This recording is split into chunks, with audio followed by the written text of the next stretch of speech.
शिमग्याच्या दिवशी एक भेसूर मुखवटा घातलेला, कमरेला घंटा बांधलेला आणि हातात चाबूक घेऊन एक राक्षस गावभर धावत सुटतो. लोक आणि लहान मुलं किंचाळतात, पळतात, हसतात, त्याची मजा घेतात आणि मजा करतातही. हा आहे कोकणातला शंकासूर. पण गंमत म्हणजे अशाच काही परंपरा जगाच्या अनेक भागात आहेत. Mexico, Japan, Spain, England, Caribbean सगळीकडे अशी परंपरागत भयानपात्र अनेक देशाप्रदेशात दिसतात. कोकणातील शिमग्याला शंकासुराचं आगमन म्हणजे गावातील खरी रंगत. उंच टोप, मुखवटा, कमरेला घंटा, हातात लांब कपड्याचा फटका किंवा चाबूक. याच्या नाचाने, उड्यांने, हुलकावण्याने लोकांची फक्त हसवणूक होत नाही, तर एक वेगळंच उत्साहाचं वातावरण तयार होतं. काही ठिकाणी तो होळीभोवती फेऱ्या मारतो, तर काही गावात तो आगीतून धावतो. जणू दुष्ट शक्तींवर मात करण्याचा प्रतिकात्मक खेळच.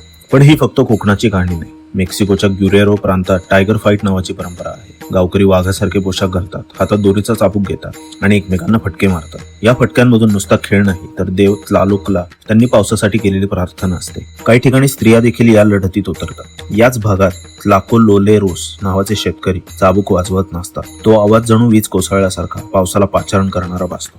जपानमध्येही अशाच दोन वेगवेगळ्या परंपरा आहेत. नमाहागे नावाचे मुखवटाधारी राक्षस नववर्षाच्या रात्री घराघरात घुसतात, आळशी लोकांना घाबरवतात आणि मुलांना कामसू बनवतात.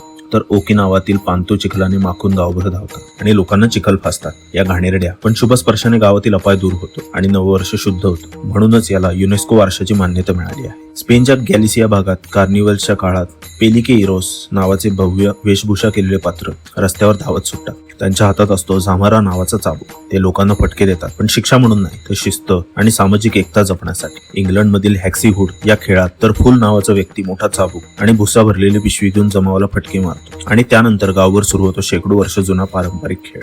कॅरिबियनमध्ये जॅब नावाचा कार्निवल पात्र रंगीत कपडे घालून रोप विप क्रॅक करतात. हे केवळ एक दृश्य नाही, तर गुलामगिरीच्या इतिहासाची जोडलेली एक सांस्कृतिक ओळख आहे. आल्प्स पर्वतातही हिवाळा हुसकवण्यासाठी लोक प्रचंड लांब चाबूक एकत्र वाजवतात. त्याला अप्रश्नाल्झन म्हणतात. एकाच तालावर फुटणारा चाबकांचा आवाज जणू थंडीच्या शेवटाची घंटा वाजवतो. पोर्तुगालमध्ये कारोतेस दे पोंदेसो नावाचा लाल हिरव्या वेशातले पात्र गावभर पाळतात आणि लोकांना घंटानाद करून घाबरवतात. तर सार्दिनिया इस्सो हादोरेस लोकांना दोरी टाकून पकडतात. हे त्या ठिकाणी समृद्धीचं प्रतीक मानलं जातं. तर यावरून एक गोष्ट स्पष्ट होते, जगभरातील ही वेगवेगळी रूपं, कुठे वाघाच्या रूपात, कुठे भेसूर मुखवट्यात, कुठे चिखलाने माखलेले, तर कुठे रंगीबेरंगी पोशाखात, पण उद्देश मात्र एकच, समाजाला एकत्र आणणं, वाईट शक्तींना दूर करणं आणि ऋतुचक्राचं योग्य रीतीने स्वागत करणं.